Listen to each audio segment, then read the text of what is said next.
Nice way to put that. Yeah. We work on everything, and we've achieved equality in homelessness. Exactly. And you were talking about the giving things to people, like you would rather give that slice of pizza or and how important the basics of food and shelter and clothing are. I really want to add that a relationship, somebody just being kind to somebody, is also right up there on top as being extremely important, because sometimes the folks who find themselves becoming homeless, they've been losing their contacts. They've been losing their connections to society. And to get that back, to have somebody, it's one thing when a service provider does something great. It's a whole nother thing when somebody you don't even know is doing something great. Yeah, kindness from strangers can go a long way. So can meanness. Exactly. It can go a long way. I remember years ago seeing a guy in a suit, and he was, I don't know if he was snubbing the homeless guy, but I think there was something happened before I saw their interaction, and the homeless guy said to him, "You think you're better than me, don't you?" And he said, "I've got an update for you. You're not better than me. You just live better than me." And I thought that was such a good way to put it, to get somebody's perspective down, because I think that there's so many people in this country, and I don't know what high double-digit percentage it is, that are a paycheck away, 2 paychecks away, a medical incident away from something, and just all falling down. And you talked about people that work that are homeless. That's a sin.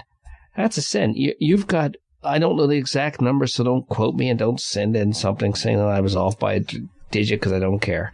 But Amazon employs so many people, and I think 40% of his employees, full-time employees, are subsidized by government. Mm-hmm. Because they don't get paid enough to be above the poverty line. Right. Yet you've got somebody who's making $1 million a second or something, and he's not paying his workers enough. They're working, and they still need subsidies. When we subsidize the rich, we're helping. But when we subsidize the poor, it's a handout for some reason. And I never got that. I never really appreciated those use of words. And I think that if anybody works full-time, and by full-time I mean 40 hours a week, not 37.5, 38.5, whatever, 40 hours a week, that they should be able to have health care, a house, and a car. So, and at this point in time, throughout this entire country, there is not a single city or state that somebody can afford an apartment on minimum wage. Even just an apartment, because everything's, and everybody thinks the solution is to pay people more money. And I don't agree with that. And if I am elected your president now, I think the solution is to get prices back where they should be and lower prices. Stop just giving out more money and printing more money. Get a gallon of gas back to where it should be. Get the price of a car. A cell phone bill is what a car payment used to be. A car payment is what a house payment was. Get things back where they belong. Don't get this to the point where we've gotten comfortable going into a convenience store and spending what used to be what we'd spend on half a week's groceries, to get 2 things to eat on. Yeah. And those things used to be treats, and now we do that all the time. And the cost of convenience is that we've walked our way into poverty. And I just think that we should be able to, and when I say you should get a house, you should get a health care, believe me, I'm not talking a mansion. I'm not talking a fancy car. I'm talking a 2-story house and an economy car. And then what you do from there is what you do, based on where you go with your career. But I think that everybody should have the opportunity to have that baseline. to have the same start because, while I don't agree that everybody, I think we're all born equal, but we're not the same as life goes on. Circumstances change us and our opportunities. And I think that a lot of people that we see as successful start out with a lot of opportunities that unsuccessful people, quote, didn't have. So, I like to research into people's success, and very often I find out that, it's, you can get a lot done if you pull yourself up by your bootstraps and your father loans you $2.5 million, and I see a lot of that versus we're not generating the people we used to that just, started with nothing and came up with an idea. It's not that kind of economy anymore. We're making money off of, money is making money. But in that thing, it hurts because you don't have opportunity for new people to make money as much. There are families, like you have families that want the great practices like the DuPonts to keep the money in their family. It never got out into society. And you see these with people, Amazon, and other companies. There's a lot of people that are extremely rich, but there's a lot of people that are employed by them that are extremely poor. And I don't understand how you sleep at night knowing that when you have the power to do it. I mean, I was getting quite sanctimonious with somebody about homelessness the other day, and I told him, I said, I'm not saying that I would open my door and say, whoever needs to come in, come stay in my house, because I'm not that delusional or hypocritical. I wouldn't do it. But you got to find a way to help. You got to find some way, and that's it's like I have when I see. I told you a story about a homeless person on campus and everything, and he got in a van. He didn't break anything. He didn't break in. He went in out of the cold, as I see it. Right. That's what I would do. That's what anybody would do. And I don't think you should be, and I know there are exceptions, but I don't think you should be prosecuted under the law for trying to survive. Mm-hmm. And I know you can come up with exceptions to that, but I'm saying in general, I don't think you should be prosecuted for the law, especially if you don't care about anybody and you just want to look at it pragmatically. How many thousands of dollars should we spend prosecuting somebody who's done nothing of tax dollars? And I'm not, because this way would not work also, but it'd be a novel idea if we could just split the difference, give the person a little bit of money to help get them on the straight and narrow, but then you would start a trend of people breaking the law to get the grant from the government. So that wouldn't work either. But somewhere in the middle, how many people do you have at the shelter? 52. And then we go up to 60 in winter. Our shelter just moved about a year and a half ago. In our old building, we used to go considerably higher with our numbers. But right now, we're still temporarily in this place we're in, and we're trying to bring everything up to code. And then maybe we'll go higher after that. And if you had a building that could house 200, you could put 200 in it, I bet. Exactly. There's probably close to 90 right now on the street that we're aware of that are waiting to come into a shelter. And I've sent people there, and I've said, and one of the things I got to commend you guys on is, I didn't drive over. I was lazy, and when I reached out to you, but you guys pick up your phone. You answer voicemails. So many organizations hang out a shingle and say, please, please support us. Please help us. And they don't respond. But if you call them and you tell them, I have a shekel for you, they'll be there with a big pair of scissors and a camera. Right.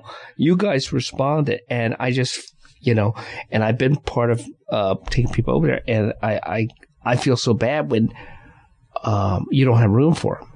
And you guys have to feel bad about that too. And I know it's not easy for you to say, but there are occupancy limits, and there's just how many people can get in there. And, I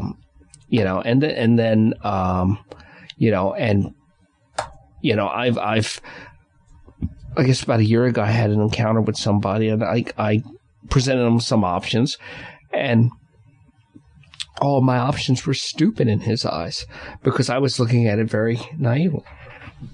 What about the shelter? They're full. What about if I give you some money to catch a train or whatever? To go where?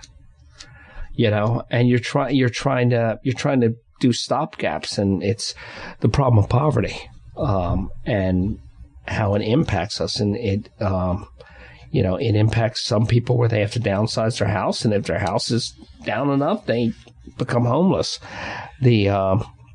If you had a blank check or magic wand, how would you cure homelessness? I don't know.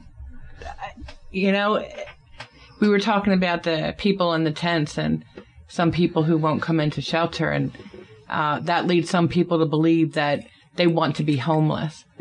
I have never found somebody who wanted to be homeless. I have found plenty of people who have not wanted to come into a shelter, but that does not mean they want to stay out on the street. Right. They just might not like to be around people. They might, feel self-conscious. They might, proud. Be afraid and proud, and all kinds of reasons to not come into a shelter of strangers. As far as ending homelessness, I don't know how to do that. You have to end poverty, because unless you end poverty, you're going to constantly have people falling into homelessness. Okay. So it's poverty that you have to end somehow. And you have to somehow get people to have their needs met. Homelessness, I always look at as it's a math problem. When you're bringing in less than you're putting out, financially, you're going to lose something. Okay. And we've had years and years in this country of prices going up and incomes not going up. So I like your idea of bringing things back to their prices, back to, affordable costs for things. But we've gotten so far away from that, and we've never kept up on things like, cost of living, right, raises and incentive. That's not even incentive. Your prices are going up. Your income has to go up too. Otherwise, you do run into that math problem and can't pay. We're so far into the crazy numbers. It's unbelievable. And I think we've just, we get happy when gas is below $2 a gallon. And I remember not that long ago, gas was $1.25. And I remember saying it's getting back to where it should be, And I'm not saying that we should go back to, we can't go back to where a suit costs 37 cents, we can't. I get that. That. I'm not that unrealistic, but I don't think that, you should have cars that cost $30,000 to change the oil on. I just think that in a world where people are starving, and you wonder why are those torches getting close to my house? I'm going to get back to the saying that I've always loved: an abundance of basics. Okay. It was a gentleman who was homeless for probably more than half of his life, and I met him when he was in his 50s. I asked him for the best time in his life, and he described having come out of prison, having a 6-inch black and white TV, numerous pairs of socks, numerous pairs of undershirts, an extra set of sheets for his bed, and he just went on and on with all the stuff that he had, as being his favorite time in his life. So at the time I asked him, I also asked him what his plans were for the future. And what he wanted was like a variety store. He wanted to sell toasters, blankets, cologne, socks, blankets. And he didn't want to do any of this to get rich. He wanted to be able to give to the people who didn't have that. He said, because the most important thing that we need is connection to other people. And if you don't have cologne and clean clothes and you aren't warm and now your skin's starting to smell and all this other stuff starts to happen to you, you're never going to have connection, because people are going to be too repulsed or afraid to be anywhere near you. Right.